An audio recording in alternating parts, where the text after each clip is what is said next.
Nossa aula vai falar sobre proteínas. Proteínas são basicamente compostos orgânicos formados por carbono, oxigênio, hidrogênio, nitrogênio e, em alguns casos, possuem enxofre. A proteína, como toda molécula, tem as suas funções. Ela tem a função estrutural, como o colágeno, que atua na estrutura da unha, do cabelo e da pele, como o próprio nome já diz, estrutural ou estrutura. Temos a função energética, que só é usada na terceira fonte. Ou seja, primeiro, por exemplo, quando a gente vai na academia, a gente vai primeiro queimar açúcar, os carboidratos que a gente ingeriu, depois a gente vai queimar os lipídios, as gorduras, e em último caso, assim, raríssimo de acontecer, a gente queima a proteína.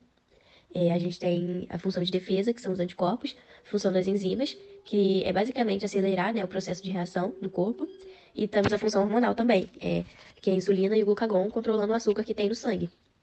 As proteínas, elas são basicamente polímeros, que são formados por uma ligação peptídica, por exemplo, uma corda, assim, e várias bolinhas, que são os aminoácidos, vários tipos de aminoácidos, acho que tem 20 tipos de aminoácidos, mas isso vai ser explicado no decorrer da aula. E é isso, é basicamente isso, a proteína é um polímero com vários aminoácidos e uma ligação peptídica. Eu vou falar sobre aminoácidos.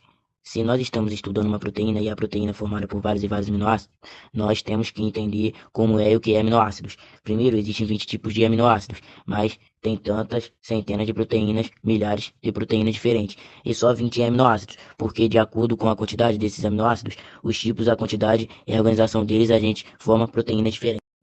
E sobre a classificação dos aminoácidos, nós temos os aminoácidos naturais, que o nosso corpo produz, os essenciais, que o nosso corpo não produz, e os semi-essenciais, que o nosso corpo produz pouco. Eu vou falar sobre a proteína polipeptídeo.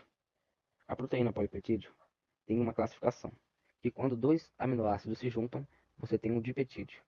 Quando 3 aminoácidos se juntam, você tem um tripeptídeo. E quando se juntam 4, você tem tetrapeptídeo. E como ocorre uma ligação peptídica? Ela ocorre quando um grupo de ácido carboxílico e um grupo de amino se ligam. Mas para que ocorra essa ligação, precisa acontecer uma síntese. A estrutura da proteína. A proteína primária é a sequência de linear aminoácido, que ao decorrer do tempo, ela começa a se enrolar nela mesma pela atração de aminoácidos. Ela se transforma em secundária e assim por diante, ela vai tomando uma forma maior que se transforma em terciária e quaternária. No nosso DNA, existe estrutura chamada de gene, um pedaço que guarda informação para a produção de proteína, que dependendo da sequência muda a forma da proteína. E se mudar a forma da proteína, também irá mudar a função. Agora eu vou falar sobre o que afeta a forma de uma proteína. Repara que nosso DNA tem uma sequência de base nitrogenada. Imagina que nosso gene do DNA sofre uma mutação.